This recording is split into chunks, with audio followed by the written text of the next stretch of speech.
yo creo que podemos retomar la clase de ayer a partir de la proposición que nos dice que, primero, una sucesión que converge débil es acotada. Y en segundo lugar, si en un producto de dualidad Fn-Un o Fn-Xn, Fn converge fuerte y Xn converge débil, entonces el producto de dualidad converge. ¿De acuerdo? Entonces, demostración, lo voy a llamar demostración, proposición, ya no recuerdo cuál era el número, puede haber sido 2, ¿no? Entonces, primero, nos damos una sucesión XN, NE, tal que XN converge débil a un cierto X en E débil. Y la idea va a ser probar que la sucesión XN está acotada. ¿De acuerdo? Entonces, para eso, probemos que Xn es acotada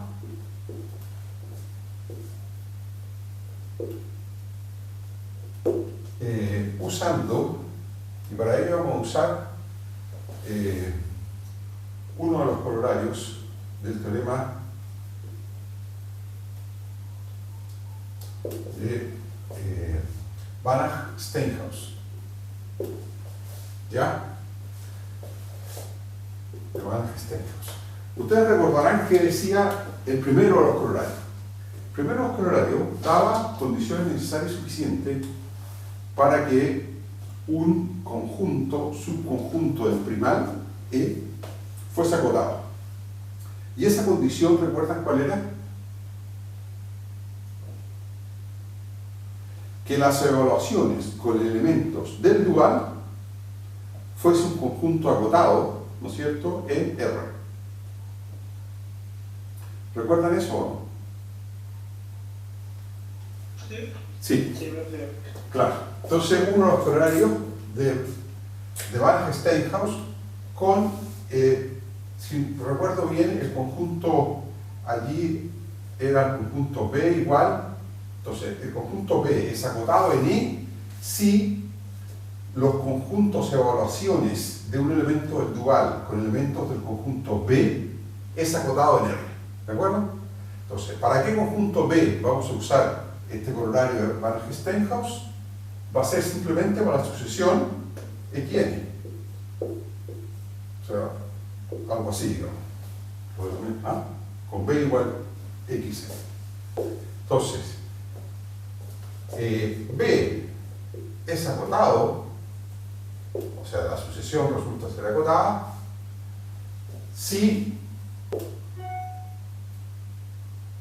la unión con N en N, ¿de qué cosa?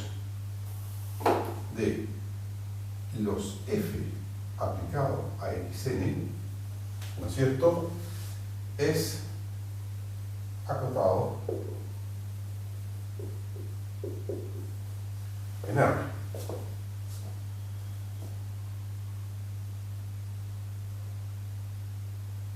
¿Estamos de acuerdo? Es acotado en R. ¿Para qué F?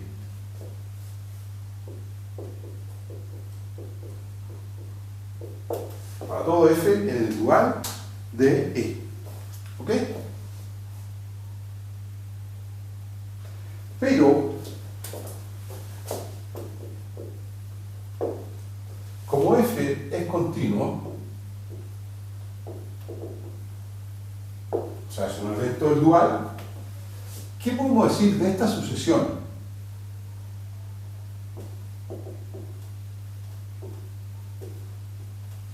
Esta, la solución F(xn).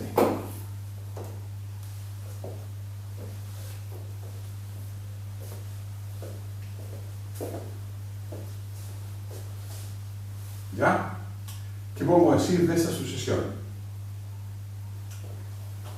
Para ser bien estricto aquí, esto es el conjunto formado por este singulete S, ¿no? ¿Qué sabemos de la sucesión f de xn? como xn converge débil a x, f de xn, por definición de convergencia débil, ¿qué pasa con ella? F aplicado a xn es convergente. ¿Estamos de acuerdo?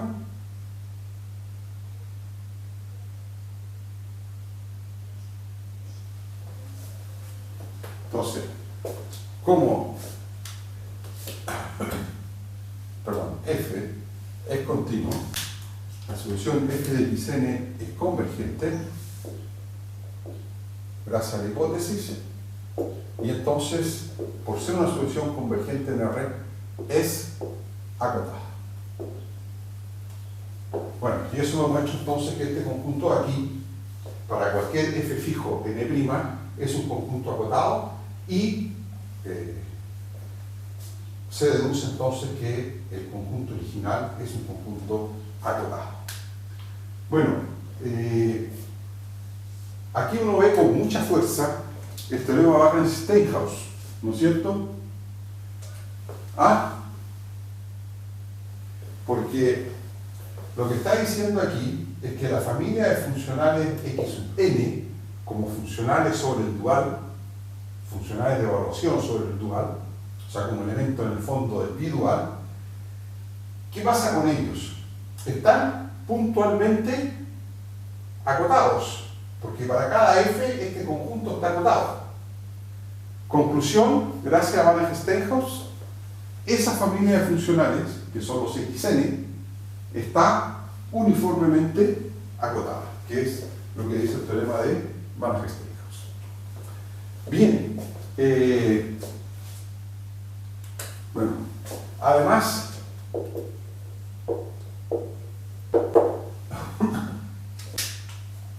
¿qué decía esta primera parte de la proposición? No solo decía que la asociación xn está acotada, sino que también da una cota para la norma del límite. ¿Se recuerdan? Norma de x inferior o igual a ¿qué cosa? Límite inferior de las normas de los xn. ¿Vamos?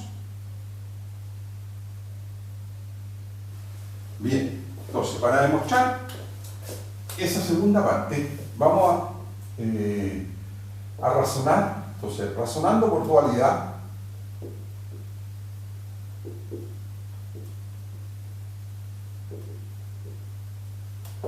¿cómo podemos escribir la norma de x en el espacio E? Bueno, uno de los corolarios del teorema de Hahn-Banach dice que esto es el sub, ¿se acuerdan? Esto lo hemos recordado en más de una oportunidad, de los f aplicado a x partido por la norma de f n' con f n', bueno, por supuesto distinto de 0. Sí, dígame. Bueno, eso es lo que, este signo igual es que vamos a decir que este sub, ¿qué pasa con él? Se alcanza. Claro, exactamente, se alcanza. O sea, esto es exactamente igual. Entonces, aquí vamos a poner sub se alcanza. Es exactamente igual a un cierto f0 aplicado a x partido por la norma de f0 n'. ¿De acuerdo? Pero esto, como f0 es lineal continuo, es algún elemento dentro de prima, es simplemente el límite cuando n tiende a infinito de f0 aplicado a xn partido por la norma de f0, de p'. ¿Vamos?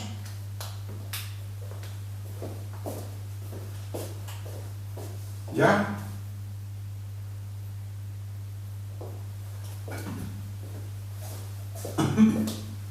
O sea, bueno, si a esto lo llamásemos, llamemos a todo esto a sub n, número real a sub n, ¿de acuerdo? Por definición. Ese número real es menor o igual que ¿cuánto? igual que la norma de F0 por la norma de XN partido por la norma de F0, o sea, es menor o igual que la norma de XN. Entonces, ¿cuál es la situación que tenemos? Tenemos una situación bien interesante de sucesiones reales. Tenemos que esta real, norma de XN, es el límite de una cierta sucesión a su n, la cual a su vez es menor o igual que otra sucesión XN. Y la sucesión a su n tiene límite, y ese límite es, me duró un poco el lavado de la pizarra.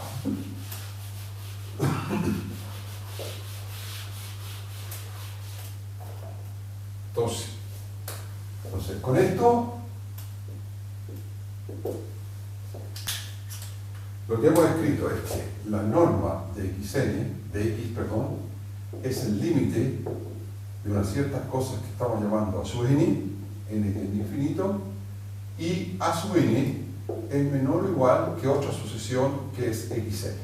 Bueno, esas dos cosas implican de cálculo elemental que la norma de X es evidentemente menor o igual que el límite inferior de la norma de XN, n tiende a infinito. ¿Ya? ¿De acuerdo? Bien. 2. Tenemos que demostrar qué cosa. Por demostrar que si uno tiene una sucesión XN que converge débil a X, N débil, y tiene una sucesión Fn que converge a F en el dual de E fuerte, entonces, ¿qué cosa ocurre? De que el producto de validad Fn aplicado a Xn converge, ¿no es cierto?, como número real a F aplicado a X, ¿no es cierto?, cuando N tiende a infinito. Si este F, en vez de ser Fn, fuese un F fijo o un G fijo, no habría ningún problema, porque eso es la definición de convergencia de él, ¿no es cierto? Entonces eso converge acá. Pero ese punto, ese funcional de ahí, fijo, se puede reemplazar por una sucesión que converge fuerte y el resultado final sigue siendo el mismo. ¿De acuerdo? O sea, el límite de ese corchete de dualidad sigue siendo F aplicado a X. ¿Ya? Miren, y hagamos la demostración de esto de manera simple. La demostración es cosa de mayorar este término. Vamos a mayorar el módulo de la diferencia entre f de x y fn de xn. ¿De acuerdo? ¿Ya? Y vamos a ver que, perdón, fn de xn. Y vamos a ver que esa diferencia efectivamente tiende a ser. Entonces, para eso vamos a decir que esto es menor o igual que el módulo de f aplicado a x menos xn. Entonces, restamos dentro del, hacemos niquita el pobre, como se decía antiguamente.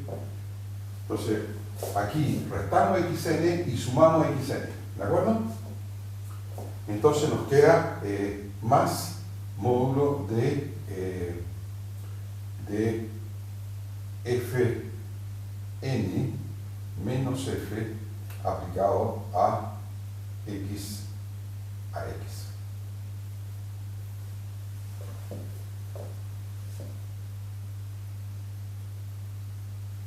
Estoy mal. No, estoy muy mal, pero sí, me equivoqué. Estoy muy mal. Sí, una duda. Dígame. La norma de X alcanza el máximo que alcanza, requiere que el espacio de partida sea Banach, ¿cierto? Claro. Sí. Tiene que ser un espacio Banach, por supuesto. ¿Ya? Ahora, todo esto lo estamos haciendo con pasos de Banach. ¿De acuerdo?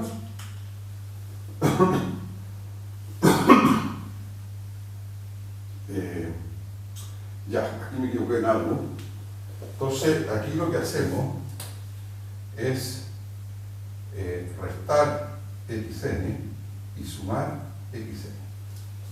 Entonces, queda f aplicado a x menos xn más fn menos f aplicado a xn. ¿Ya? ¿Ok?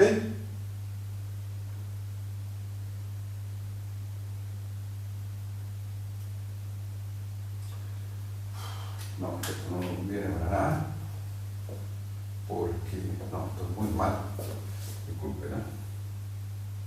Esto es muy malo. Vamos a ver.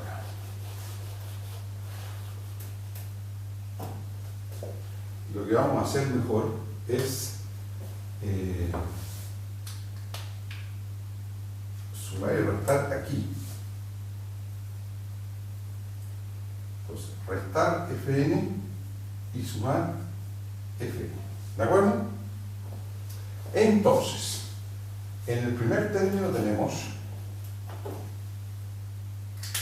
el primer término sería menor o igual que el módulo de f menos fn aplicado a x, ¿no es cierto?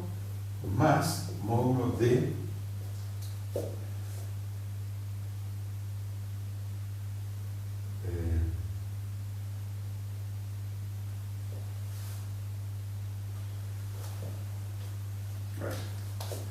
nuevamente más, parece. Ninguna de las dos cosas no está resultando bien. Porque el segundo término me quedaría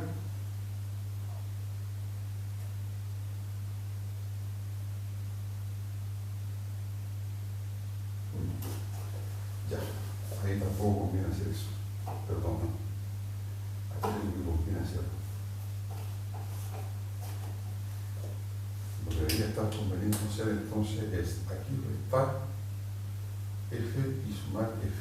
A ver si eso está más acorde a lo que necesitamos.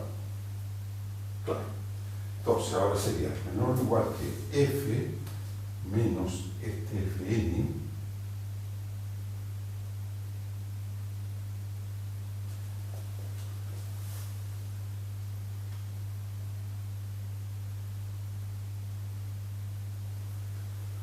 bueno, tampoco me sale.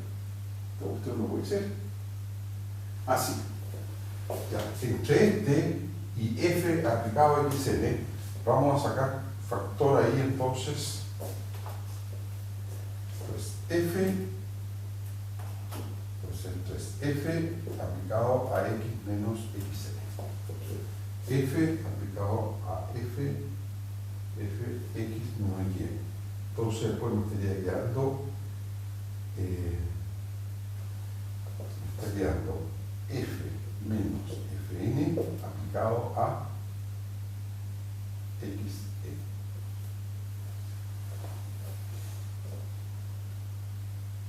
¿Estamos ahora o no? Sí, me he equivocado. Ahora sí. ¿Ya? Entonces, esto es menor o igual que. Ahora, esto es menor o igual que módulo de f aplicado a x menos xn, y este de aquí es menor o igual que la norma de f menos fn por la norma de xn. ¿Estamos de acuerdo? Bien, y entonces esto es todavía menor o igual que el módulo de f aplicado a x menos xn más, fíjense, xn es una asociación acotada porque es converger débilmente, ¿ya? Y esta otra tiende a cero, la norma de f menos xn. Entonces, cuando n tiende a infinito, ¿qué pasa por esto? Cuando n tiende a infinito, esto se va a cero. Y esto, cuando n tiende a infinito, ¿a cuánto se va? Como f está fijo, eso se va a cero. ¿Ya? Conclusión, esta diferencia que hay acá, cuando n tiende a infinito, también tiende a 0. ¿Estamos ahora de acuerdo o no? Disculpen, dice demasiado trial and error para hacer la demostración. Bien. Bueno, entonces,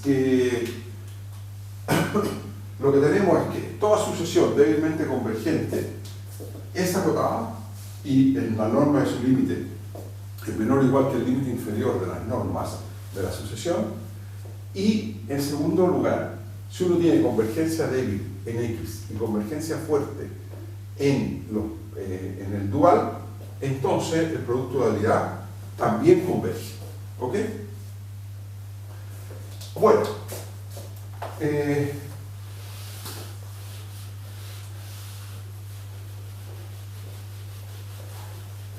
entonces ahora lo que vamos a hacer es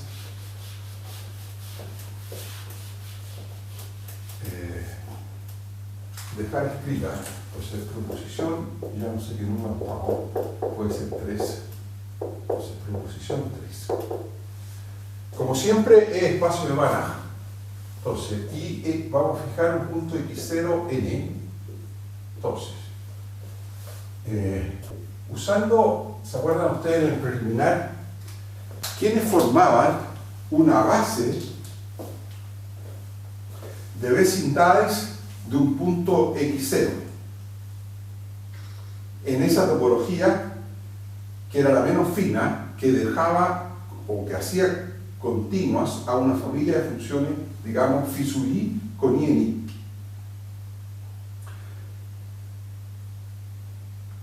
Esa base de vecindades del punto x0 para esa topología era simplemente las preimágenes de abiertos, ¿no es cierto?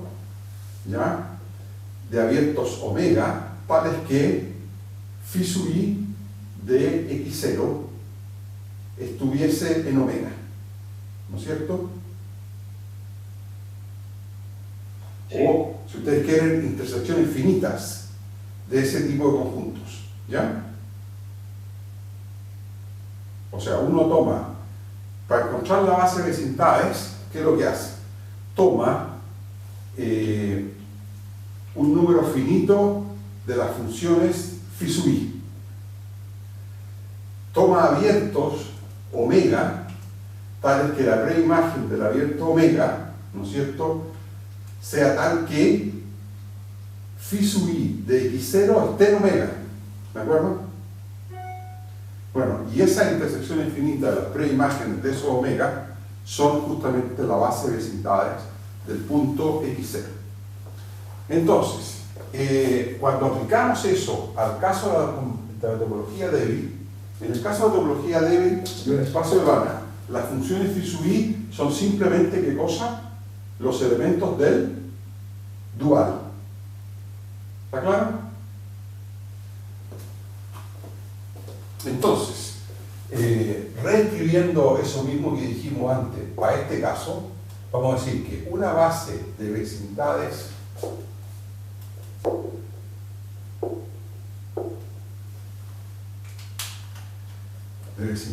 abiertas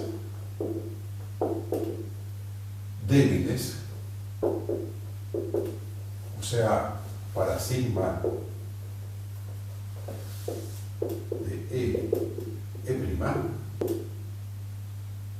son los conjuntos B, que dependen, por supuesto, del punto x0 y de un parámetro, llamémoslo epsilon positivo, de la forma, ¿tienen qué forma? De la forma B igual a todos los x en E, tales que el módulo de phi sub i aplicado a x menos x sub 0 menor que epsilon para todo i en i con i finito, ¿de acuerdo? Finito y f sub i n', ¿de acuerdo? Bueno, eso, si quieren lo vamos a mostrar. Esta es la forma que tienen las vecindades con epsilon mayor que 0 cualquiera y, bueno, vamos a decir phi sub i, bueno, ya lo dije, phi sub i, bueno, lo voy a poner acá con phi sub i n' para todo i en i. Entonces, mejor lo dejo escrito aquí, ¿ya? Estoy en i. O bien, ¿qué otra forma podrían tener? Bueno, algo completamente equivalente, o bien equivalentemente. En vez de pedir que una familia finita de funcionales evaluados en x menos x0, el módulo sea menor que epsilon, lo que podemos pedir es que la suma de esas cosas, ¿no es cierto?, tal es que la suma con i en i del módulo de f sub i x menos x0 sea menor que 0, menor que epsilon, y ahí ya no es para todo i porque ahora tenemos la suma. Y por supuesto epsilon es cualquiera positivo y los f sub i son todos elementos del dual. ¿Ya? Entonces vamos a mostrar esta proposición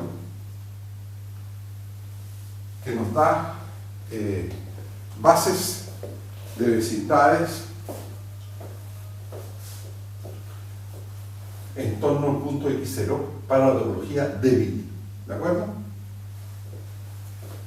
Entonces estas bases de vecindades tienen o bien esta forma o evidentemente algo parecido a esto. ¿De acuerdo? Sí, usted me dice. Ah. ¿No tiene que ser finito? O sea, puede ser un cualquiera. Puede ser cualquiera, pero finito. Ah, es que no lo dije, claro. Perdonen, ¿eh? Para todo i en i y finito. ¿Ah? Sí, por supuesto. Gracias, María José o Valentina. María José, muchas gracias. Es i finito, ¿ya? Bien. Sí, usted me dice. Ahí lo que estamos haciendo es como sacar la imagen del intervalo. ¿Sí? Exactamente. Bueno, vamos a hacer la demostración y ahí va a quedar en evidencia de que estas bases de vecindades son exactamente de la forma como habíamos dicho en el caso general de una topología que hace continua a una familia de funciones. ¿Ya? Entonces, la demostración es muy simple. Entonces, los conjuntos B son de la forma, bueno, me voy a quedar solo con la primera expresión, ¿ah? La segunda expresión es equivalente, son de la forma B igual, una intersección con i en i, ¿no es cierto?, de, como muy bien dice usted, las funcionales phi sub i a la menos 1 de un intervalo abierto, lo voy a poner así, a sub i menos epsilon, a sub i más epsilon, ¿no es cierto?, con a sub i igual a ¿qué cosa? A f sub i de x sub 0. ¿Está claro? Ahora, estos intervalos de la forma a sub i menos epsilon, a sub i más epsilon, son bases de vecindades ¿de quién? Es Nerrer. Base de vecindades abiertas ¿de quién? Del punto a sub i, o sea, el punto f sub i de x0. ¿Está claro?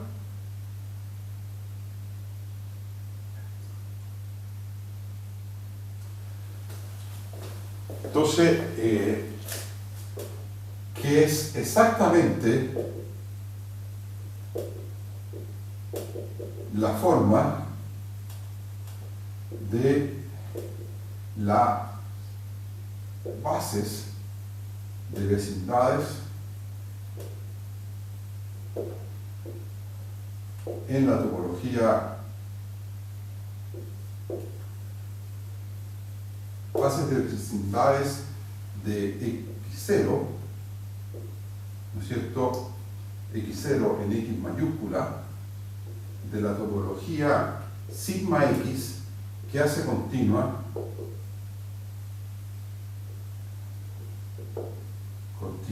una familia de funciones. Que en ese caso la familia Fisui. ¿De acuerdo? ¿Se acuerdan ustedes? Que eran las preimágenes de una base de vecindades del punto f de x0, digamos, o Fisui de x0. ¿Ya?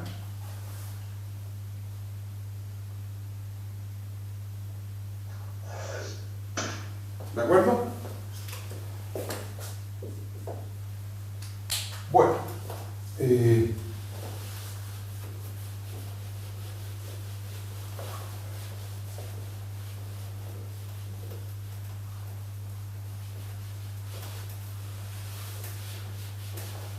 entonces ahora, para seguir familiarizándonos con la topología débil, vamos a hacer una comparación, entonces un pequeño estudio comparativo. ¿Ya? Entonces, estudio comparativo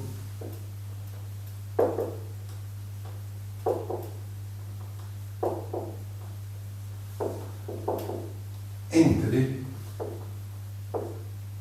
la topología débil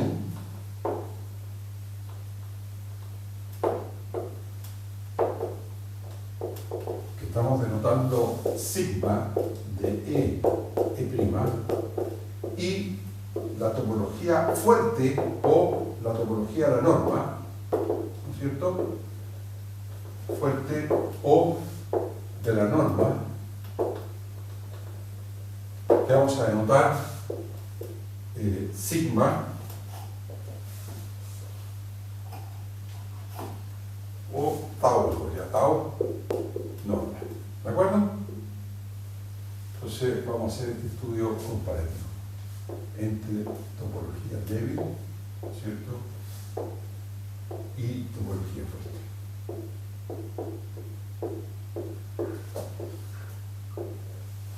¿Ya? Bueno, ¿cuál es la desigualdad evidente? Que en realidad esta cuestión no hay nada que discutir y siempre es así. Entonces, lo primero que vamos a decir es la primera afirmación, que es casi una trivialidad. Siempre se tiene, ¿qué cosa? ¿Cuál de las dos es más pequeña?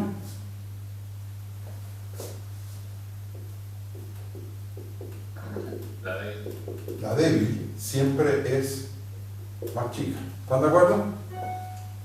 Siempre tiene menos abierto. Porque ¿cómo se construyó esta topología? Bueno, esta topología se construye sacando de la topología fuerte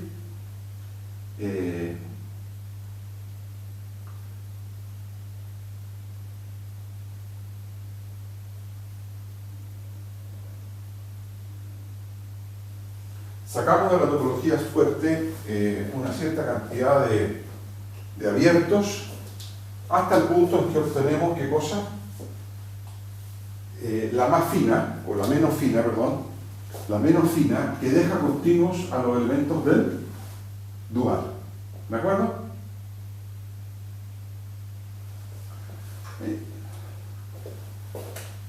Bueno, entonces vamos a ver que, como decíamos la clase pasada, en dimensión finita, estas dos topologías, ¿qué pasa con ellas? Coinciden, ¿no es cierto? Entonces, si la dimensión de E es finita, o sea, si E es en el fondo Rn, ¿no es cierto? Entonces, demostremos que la topología débil coincide, es exactamente igual con la topología de la norma E. Ahora, si estamos en dimensión infinita, la situación es completamente distinta. Y lo que ocurre es que la topología débil siempre en dimensión infinita es estrictamente menor. ¿De acuerdo? Pero en dimensión finita son iguales. O sea, la topología débil es distintiva de la dimensión infinita.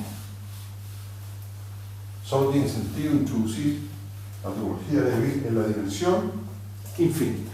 ¿De acuerdo? Bien, demostración.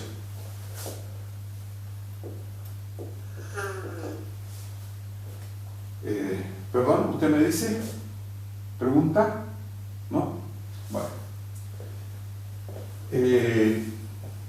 A ver.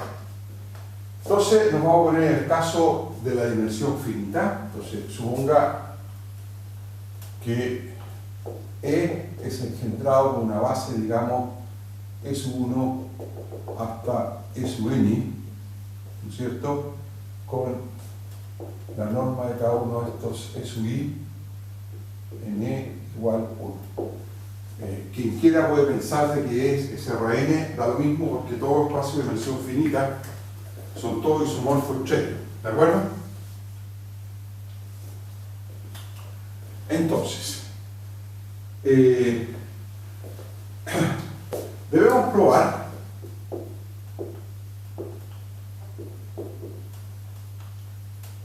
que, a ver, ¿cómo uno demuestra que dos topologías son iguales? ¿Cuál es? Bueno, lo que uno podría demostrar es que tienen exactamente los mismos abiertos. Pero eso no es normalmente la buena estrategia. ¿De acuerdo? La buena estrategia para demostrar que dos topologías son iguales es demostrar qué cosa. Que si uno toma un abierto para esta topología, contiene qué cosa. Un abierto a la otra y viceversa, ¿de acuerdo? O si uno toma una vecindad abierta de un punto para una topología, esa contiene una vecindad abierta para la otra topología y viceversa, ¿de acuerdo? Bueno. En realidad hay que hacerlo con la base, Claro. Se puede hacer, claro, basta en el fondo hacerlo para la base. Ahora, en este caso es harto menos el trabajo que tenemos que hacer. ¿Por qué razón? Porque nosotros ya sabemos que esta topología tiene menos abierto que la de acá. Entonces, para demostrar la igualdad, basta decir lo siguiente: que si tomamos un abierto o una vecindad abierta de un punto x0, ¿no es cierto? Entonces, para la topología de la norma, esa contiene ¿qué cosa? Un abierto para la topología sigma, débil. ¿Ya? ¿Estamos de acuerdo? Entonces, ¿Profe? ¿sí? ¿No hay como una forma alternativa como demostrar que la identidad es un homomorfismo o algo así? Por ejemplo, claro, también se podría hacer de esa manera. Sin duda, claro, que es bicontinua en realidad. Ahora, Sí, eso. claro, pero eso es más complicado. Ya. ¿Por qué es más complicado? Porque igual vas a tener que demostrar que la preimagen de la identidad, que es la identidad, ¿no es cierto? Que es abierta en una topología, también es abierta en la otra. Entonces va a demostrar en el fondo que las dos topologías contienen los mismos abiertos, que era lo que conversábamos al comienzo, ¿te acuerdas? Sí. Ahora, eso es demasiado exhaustivo, demostrar que ambas poseen los mismos abiertos. Basta con demostrar que un abierto para una topología contiene, y en el caso de los espacios métricos, contiene una bola, basta con eso, ¿no es cierto? Para la otra topología o para la otra métrica y viceversa. Pero se me había ocurrido porque la identidad uno la podría escribir como una función que entrega las componentes, pues, como que podría ser una composición de lineales continuas y sería casi esto, creo. Bueno, la demostración que vamos a hacer usa eso, que las proyecciones son continuas, claro, exactamente. Sí, sí es más o menos la misma demostración. ¿Ah?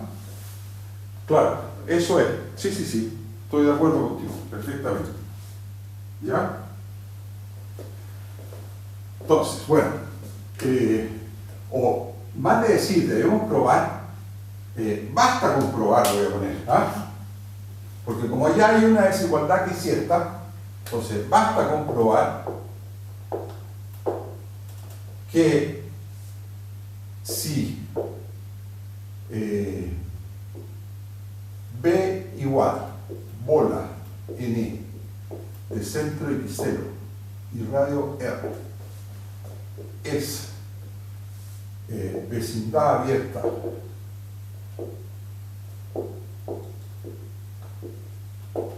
de X0 en E, X0 un punto cualquiera, abierta de X0 en E para la topología para tau subnormal, ¿no es cierto? Entonces existe U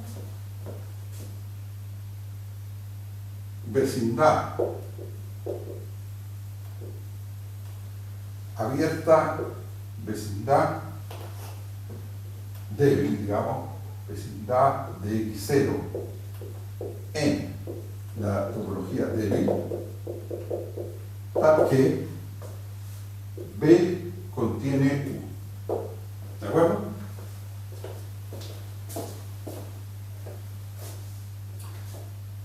¿Ok?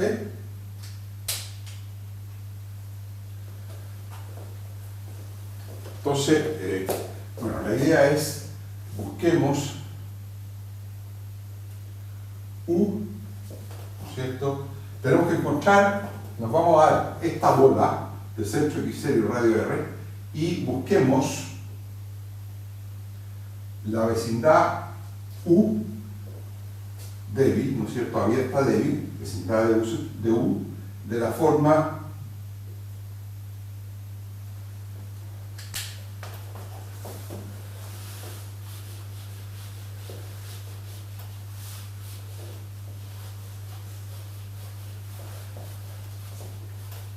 forma la vamos a buscar. Entonces, la vamos a buscar de la forma, entonces la vamos a buscar de la forma U igual todos los X en E, tales que la suma con I igual 1 a ¿cierto? M, vamos a usar M funcionales, módulo de f sub i aplicado a x menos x0 sea menor que epsilon, donde f1 hasta fm están en el dual. ¿De acuerdo?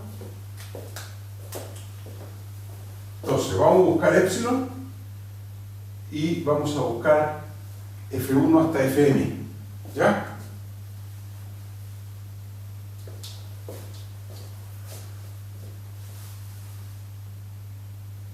Entonces, quiero poner nuestro paréntesis, buscar U, en realidad es buscamos epsilon, F1 hasta Fm, de modo que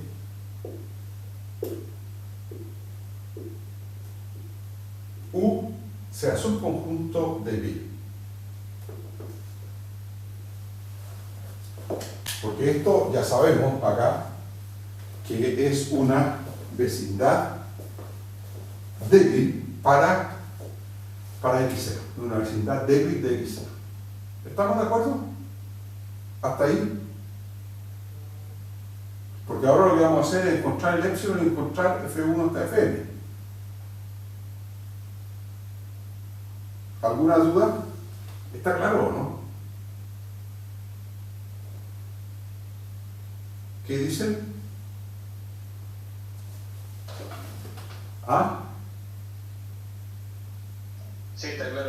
está claro, ya. Entonces, bueno, entonces, para ello, escribamos lo siguiente. Escribamos que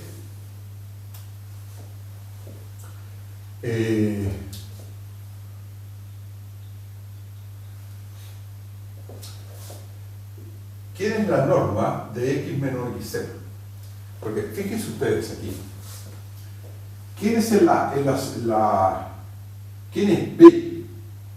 O sea, la vecindad es la bola, el centro x0 y radio R. O sea, son todos los x, ¿no es cierto? En E, tal es que la norma de x menos x0 es menor que R. ¿Estamos? Entonces, para eso, bueno, voy a escribir aquí. B es los x en E, tal es que esa norma es menor que R. O sea, ¿qué conjunto?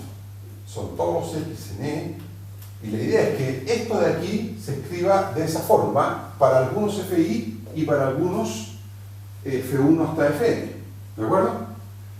Pero eso es la norma de vamos a escribir x menos x0 en términos de la base. Entonces sería la suma de 1 a n de las componentes, que las voy a llamar xi menos x0i, multiplicando a ei. Y eso menor que r. ¿Ya?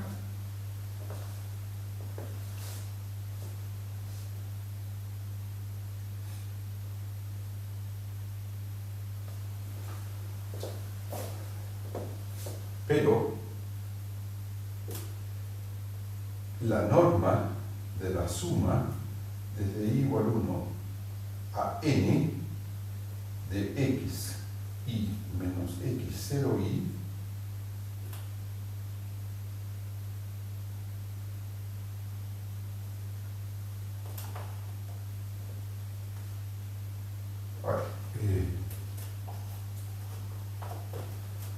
bueno, esto todavía igual a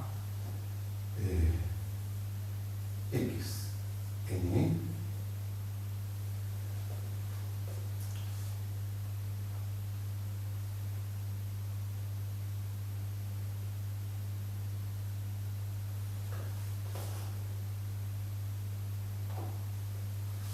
de la norma de la suma desde i igual 1 a n de los P sub i aplicado, si lo voy a escribir de esta manera, la dualidad P sub i aplicado a xi menos x0i e i, norma menor que epsilon. ¿Ya? ¿Dónde estos P sub i qué cosas son? Por ahí me lo habían dicho antes.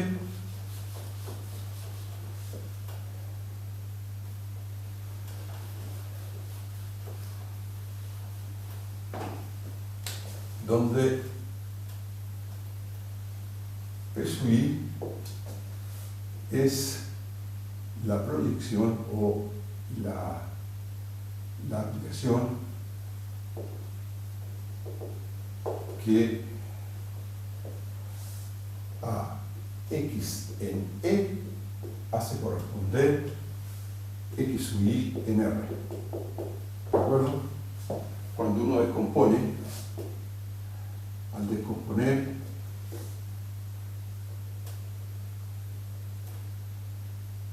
x igual a suma desde i igual 1 a n de los componentes xi por y. ¿De acuerdo? ¿Ya? O sea, es la décima proyección. En el caso que uno identifique E con Rn. ¿De acuerdo? ¿Profe? ¿Sí? En ese caso entonces no debería ser x menos x0, que va a ser índice aquí. Claro, es que aquí el P sub i está aplicado a xi menos x0. O sea, perdón, sí, esto es así nomás. ¿Ah? Perdón. Sí, los índices y claro, tiene toda razón. ¿Ah? Sí. Disculpe. Bueno, entonces, ahora bien,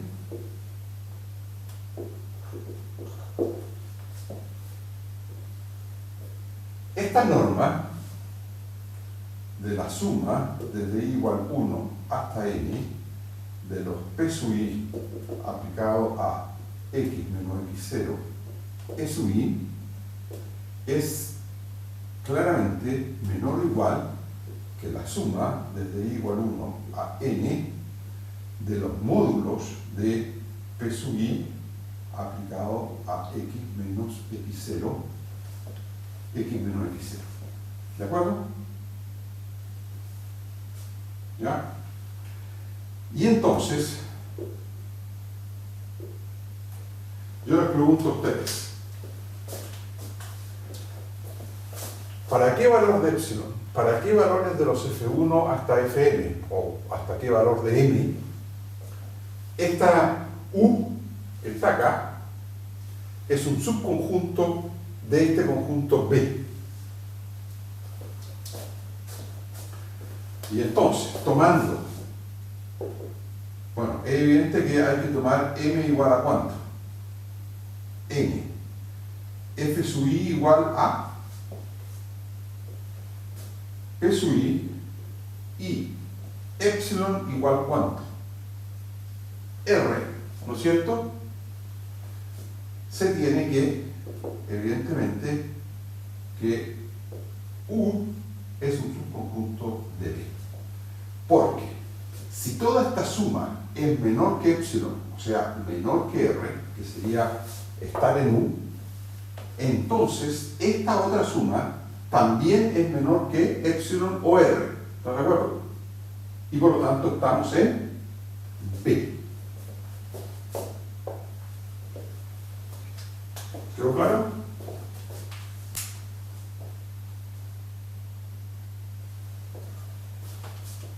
Parece que sí, ¿no? Sí, dígame. ¿Quedó claro, no? ¿O tiene alguna pregunta? ¿Están? Sí, no hay pregunta. No hay pregunta.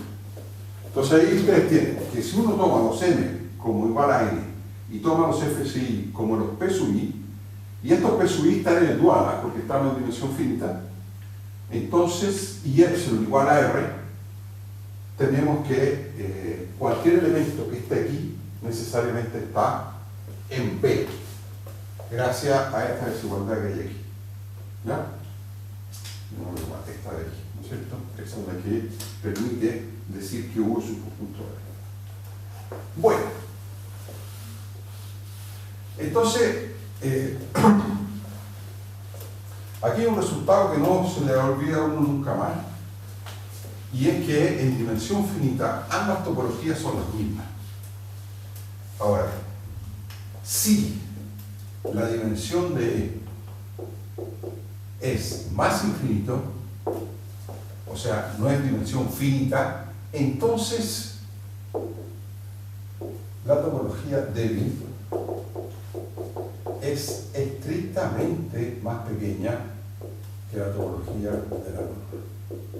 Ahora, ¿qué significa eso?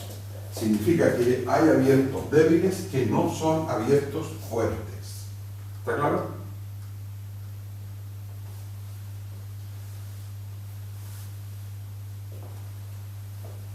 No debería ser al revés, que la topología fuerte tiene más abierto. Claro, tiene más abierto. Siempre esta es subconjunto de esta. Pero que sea distinta significa que tiene necesariamente menos abierto. ¿Ya? Usted lo ha dicho. Sí, efectivamente. Tiene menos abiertos. ¿Ya?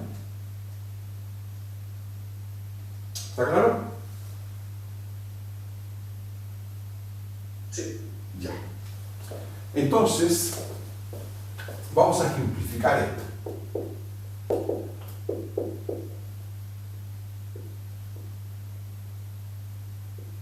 Ejemplos. Y el primer ejemplo que demuestra de que esta topología estrictamente menor que la otra, vamos a calcular, entonces, E, espacio de Banach, dimensión de E igual o más infinito.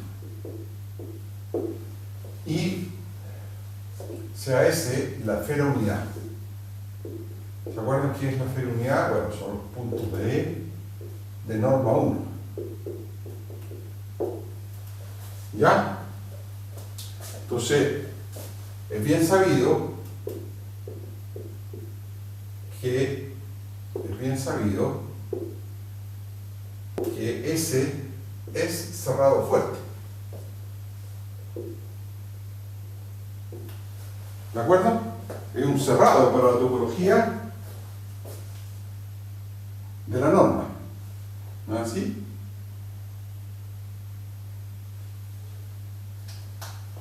Porque si ustedes toman una sucesión XN, todas de norma 1, que converge fuerte a un cierto Y, ese Y necesariamente ¿cuánta norma tiene? ¿Cuánto vale su norma?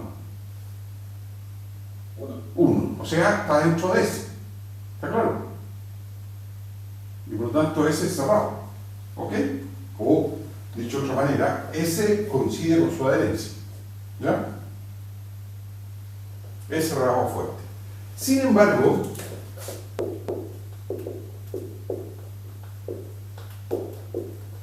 no es cerrado débil. Y lo más complicado es que uno puede calcular la adherencia para la topología débil de S. ¿Y quién adivina cuánto vale esto? A ver. ¿Cuánto creen ustedes que es la bola? Es toda la bola, claro. En la bola, en E, de centro 0 y radio 1, y además con una bala, o sea, es la bola cerrada, fuerte. ¿Ya? Son todos los elementos de norma menor igual que 1. ¿Ya? O sea, estos son los X en E, tales que la norma de X es menor o igual que 1. Esa es la adherencia. ¿Ya? O sea, es algo bien distinto a lo que uno había esperado. ¿De acuerdo? Bueno, aquí nos damos cuenta que en esta topología hay muchos menos cerrados que la topología fuerte. ¿Por qué razón? Porque la adherencia creció enormemente. ¿Se dan cuenta? Y la adherencia de los conjuntos, ¿qué cosa es? De todos los cerrados que Es la intersección de todos los cerrados o es el más chico cerrado que lo contiene. ¿No es cierto? Ahora, si la topología tiene muy poquitos cerrados, ¿no es cierto? ¿Qué cosa pasa? Que las adherencias como son mucho más grandes. Claro, porque como hay pocos cerrados, uno empieza a mirar todos los cerrados que los contienen, hay un poquito, y claro, el más grande, el más chico, es grande igual, ¿no? ¿Está claro?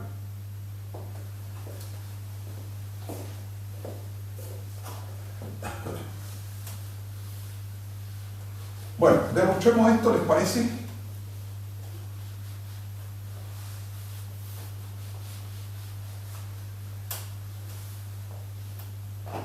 Entonces, en efecto,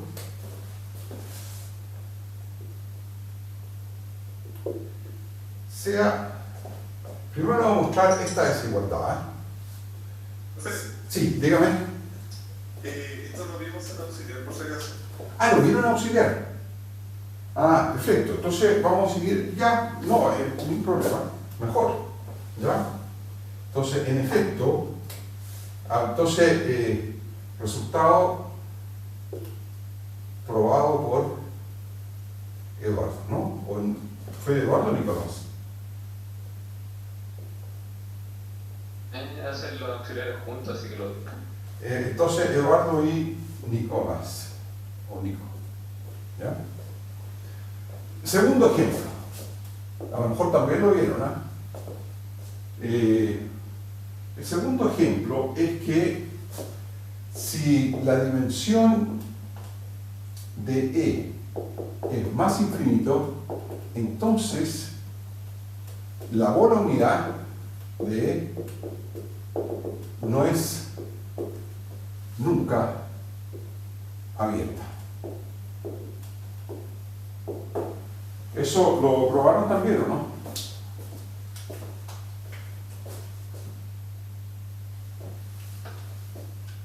Porque eso es abierto a la topología fuerte, ¿no es cierto?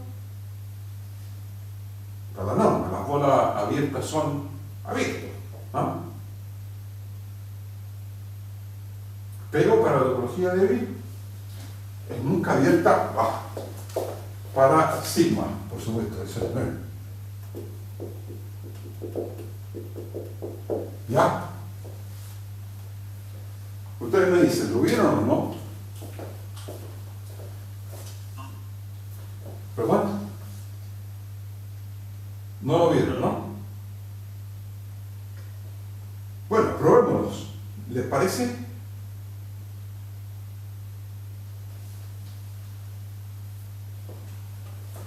Entonces, en efecto, lo que tenemos que demostrar es qué cosa. Lo que vamos a mostrar es lo siguiente. En efecto, sea x0 un punto cualquiera de la bola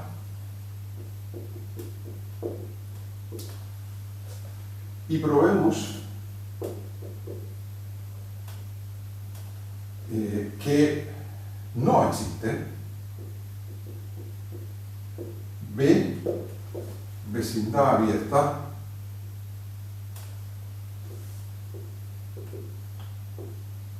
o sea, vecindad de x0, vecindad de x0 en sigma contenida en la bola.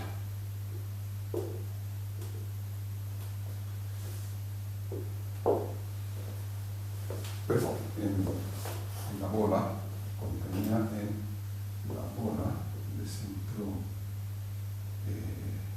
0, 1. ¿Ok? Bueno, la idea de esto es lo siguiente. Las vecindades abiertas débiles de un punto son enormemente grandes y escapan de... ¿Sí? En auxiliar demostramos que la norma Sí. no es continua con la topología de es como equivalente a esto de la bola, ¿no? Exactamente, es casi lo mismo, claro. Sí, es casi lo mismo. Pero es un refraseo, ¿no es cierto?, de esto. ¿Ya?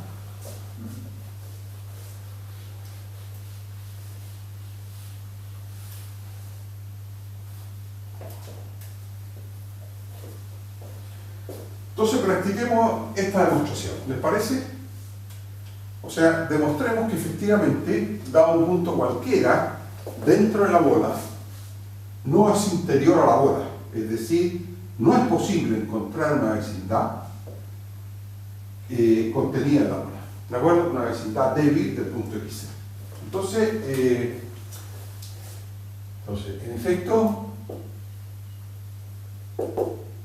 sea B todos los X en E tales que el módulo de f sub i aplicado a x menos x0 menos que epsilon para todo i en i con f sub i en e' epsilon mayor que 0, una vecindad de x0 en la topología débil. ¿De acuerdo?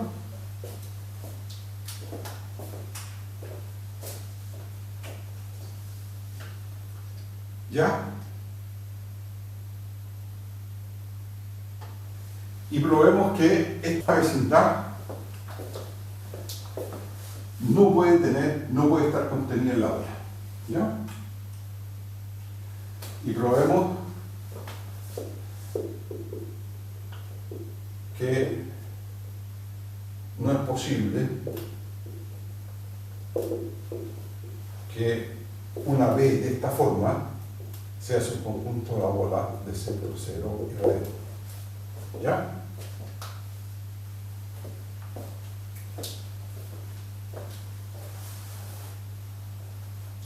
Entonces, para eso vamos a decirlo así.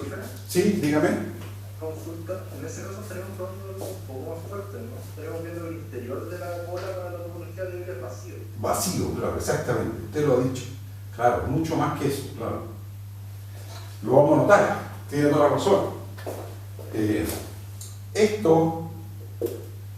Esto probaría que además no solo la bola abierta no es vacía, además la bola de centro cero radio 1 interior para la topología sigma es vacío. Muy bien, exactamente. ¿Ok? El interior de la bola es vacío. Exactamente. ¿Ya? Lo cual es mucho más que probar de que no solo es no abierto, de que no es abierto. Bueno,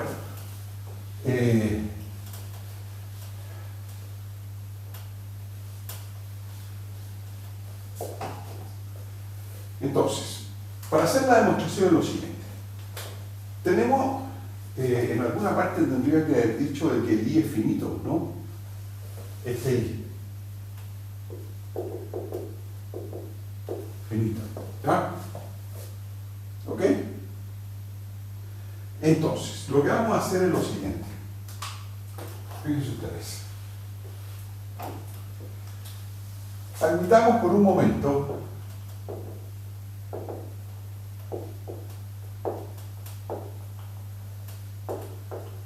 que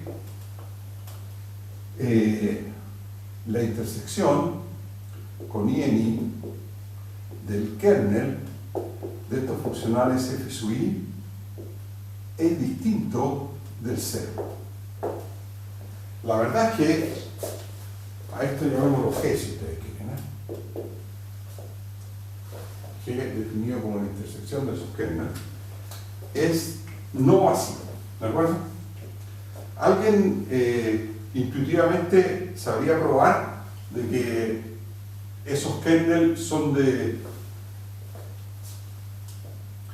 tienen intersección no vacía? A ver, lo que ocurre es que estos kernels son tremendamente grandes en dimensión infinita, ¿de acuerdo? Porque en dimensión finita, ¿qué dimensión tienen el kernel de una funcional lineal? Que es distinta de cero, digamos. Siempre es n menos. Son espacios vectoriales. ¿Ah? Son espacios vectoriales. Son espacios vectoriales, pero ¿de qué dimensión? En dimensión finita. Si estamos en dimensión n mayúscula. El kernel es cerrado, claro, pero tiene dimensión n-1. ¿Están de acuerdo? Porque, por el teorema de qué imagen, del núcleo imagen, ¿se acuerdan? En dimensión finita, ¿cuál es la dimensión de la imagen de una funcional lineal? O sea, una forma lineal. Siempre es 1, ¿están de acuerdo? Porque envía todo el espacio en R, salvo si es la funcional 0. ¿Estamos de acuerdo? Sí, estamos de acuerdo. ¿Estamos? Sí. Y por lo tanto, ¿cuánto es la dimensión de el Kerr? La dimensión del Kerr es n-1, porque la dimensión de la imagen más la dimensión del Kerr tiene que sumar n. ¿Están de acuerdo? Bueno, pero aquí Entonces, el kerf de cada uno de estos FI es tremendo y la intersección en realidad es un subespacio de codimensión P, donde P es el número de FI que son LI. Bueno, eso lo dejamos como más adelante. Entonces, fijemos un punto Y distinto de 0 en G, punto cualquiera, ¿de acuerdo? Porque estamos suponiendo que es distinto de 0. Y analicemos la recta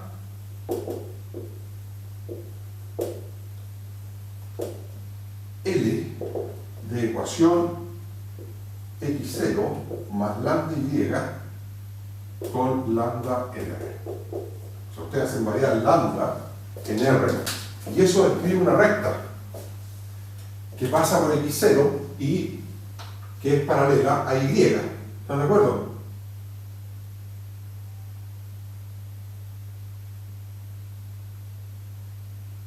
¿Sí?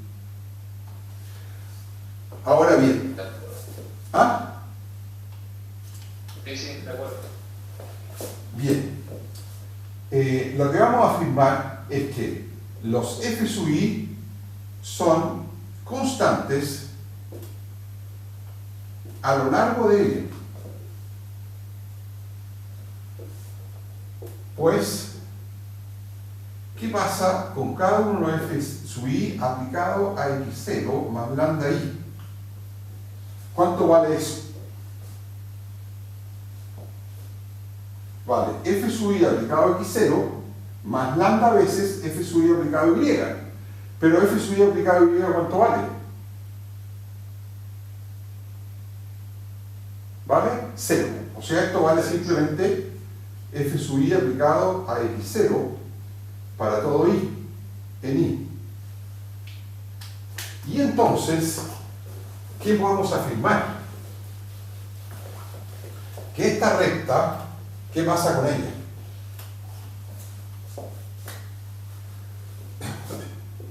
Y entonces, toda la recta L, que es una cosa tremenda, ¿qué pasa con ella? ¿Es un conjunto de quién? De V. De V. Exactamente. ¿Están de acuerdo? Cualquiera sea epsilon, incluso. ¿Está claro? Porque f sub i aplicado a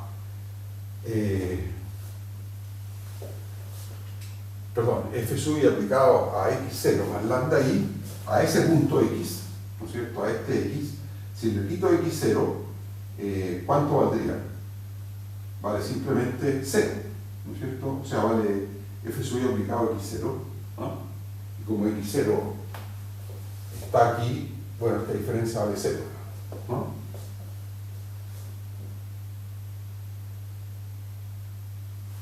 Entonces, este punto x que está en L satisface que f sub i aplicado a x menos x0 vale 0. ¿Están de acuerdo? Y por lo tanto el módulo de eso es menor que epsilon. Conclusión, toda esta recta L es un conjunto de B.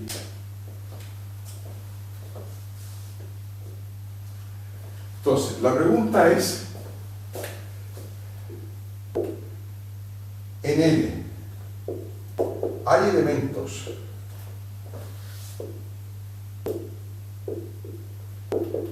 de norma mayor o igual que 1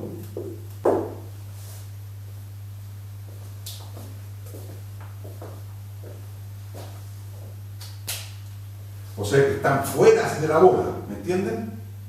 Para poder decir que este B no puede estar contenido en la bola.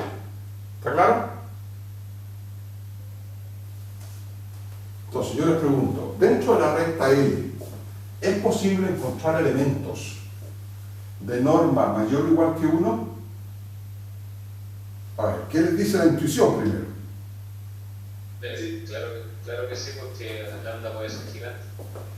Esa es la idea, exactamente. La respuesta es sí, Entonces, la respuesta, como muy bien dice, ¿cuál es su nombre? Sebastián. Sebastián, sí. La respuesta es sí, pues consideremos la función, que es una función de R en R, real, que toma un lambda en R y le hace corresponder la norma de x0. Llamemos, vamos a llamar h esta función, ¿les parece? La función h, que toma lambda en R y le hace corresponder la norma de eso más lambda y, norma de x0 más lambda y, que también es un número real. Esto es una función de R en R, una función que además es continua, ¿están de acuerdo? Como función real y como función de lambda. ¿Por qué razón es continua? Porque en E el producto por escalar es continuo, o sea, lambda y es continuo con respecto a lambda, y lambda y, la suma también es continua. En los espacios vectoriales normados las operaciones básicas son continuas, la suma más x0, y la norma es por definición continua.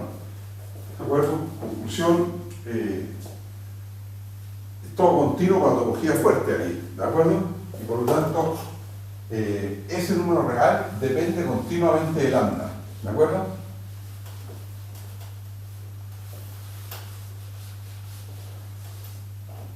Entonces coinciden. Ahora bien, ¿cuánto vale h en 0?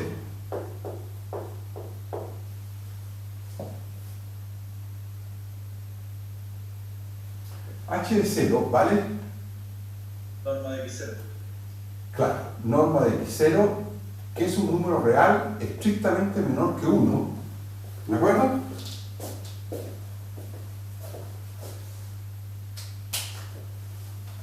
Es un número real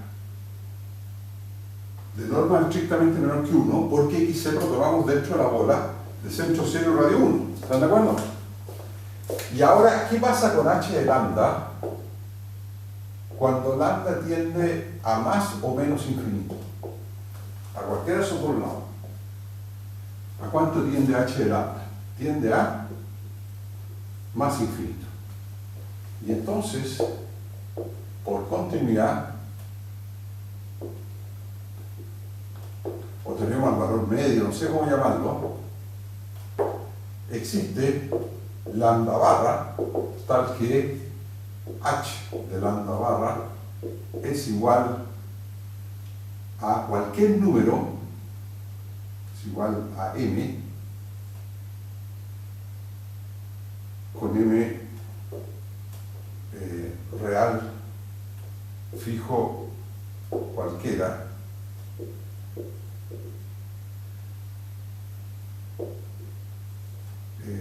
mayor o igual que 1. ¿De acuerdo? Una función que en 0 vale 1 y que tiende a más infinito, ¿no es cierto? Cuando lambda tiende a más o menos infinito, necesariamente toma todos los valores posibles. O sea, su imagen es x0 como más infinito. ¿De acuerdo? Claro. La imagen de h es x0, más infinito. O sea, ¿estamos de acuerdo?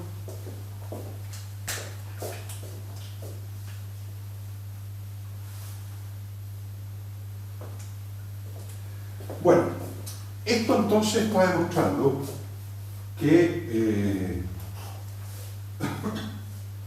la bola unidad nunca puede ser abierta. Más aún, el interior de la bola unidad para la topología débil es el vacío, ¿ya? Como muy bien lo acotaron ustedes. Bien, entonces ahora vamos a probar el siguiente teorema, si es que hay tiempo, si no lo podemos dejar para la próxima semana, y que es un teorema bien interesante y que nos dice nos da una condición muy simple de cuando un conjunto cerrado fuerte también es cerrado débil. ¿Ya? Y esa condición es ser convexo. Miren, fíjense la matemática, las cosas que hace. Entonces, CAC, un subconjunto de E, C convexo. Miren, la condición de convexidad que es una condición geométrica. O sea, esto no tiene nada que ver con qué cosa. Con la topología. ¿Están de acuerdo? Es una condición geométrica. Entonces, C es cerrado débil, sí, solo sí, C es cerrado fuerte. ¿Ya? O sea, los cerrados convexos fuertes son los mismos que los cerrados convexos débiles. ¿De acuerdo? Es muy interesante eso, ¿eh? Bueno, ¿qué implicaciones trivial? Bueno, todo cerrado fuerte necesariamente es como cerrado débil, ¿no es cierto? Porque al igual como la topología débil tiene menos cerrados que la topología fuerte, menos abiertos, quiero decir, la topología tiene menos cerrados también, porque los cerrados y los abiertos uno es el complemento del otro, ¿de acuerdo? O si ustedes quieren ya, tomamos C cerrado fuerte, su complemento es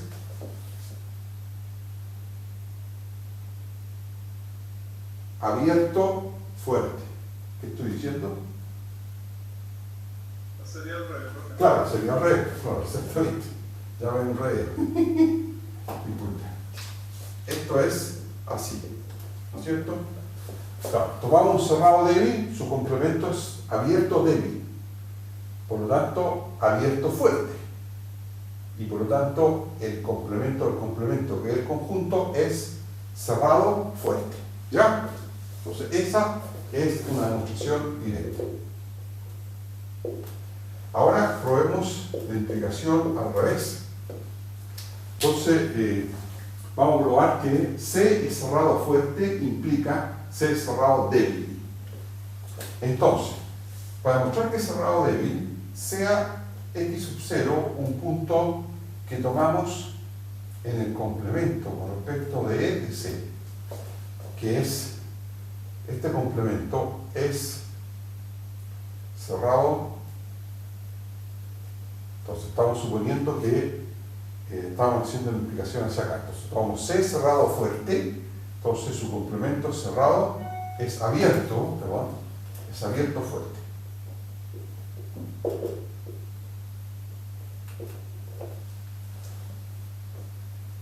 Y ahora lo que vamos a hacer es lo siguiente, vamos a separar. Entonces separemos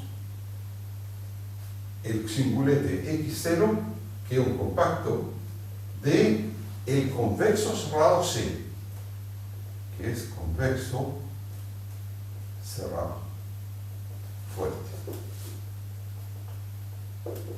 Y eso, separemos esto estrictamente. Se puede hacer porque el teorema de Hambach, ¿de acuerdo? De separación estricta. Luego, ¿qué cosa existe?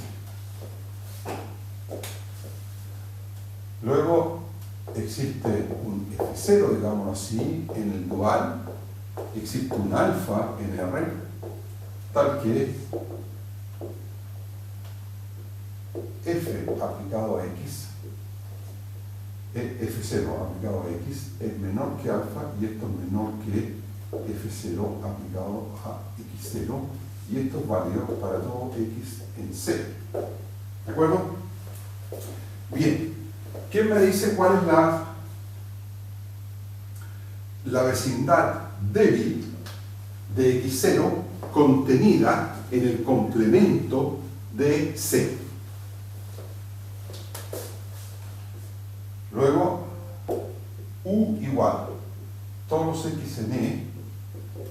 que ¿qué cosa pasa? Tales que, mejor vamos a poner así, f-1,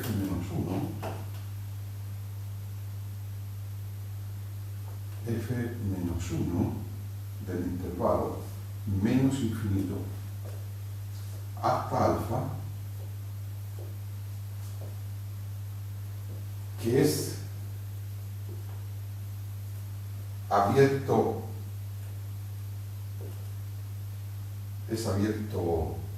débil, ¿no es cierto? Queda total,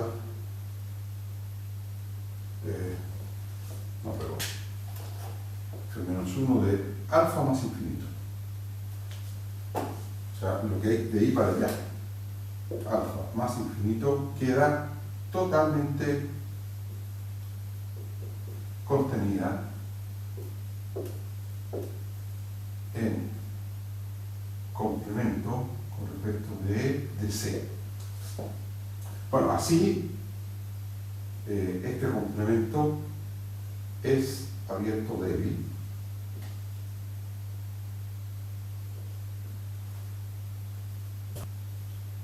Y entonces C es cerrado débil. ¿Está claro?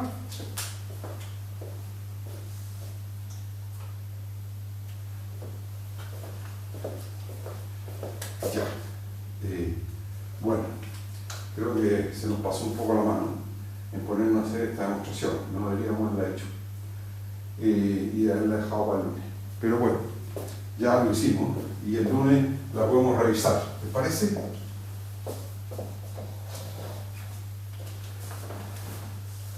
¿Consultas?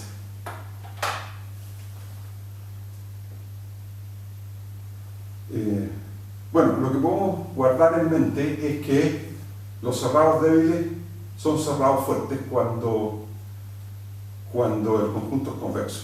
¿Ya?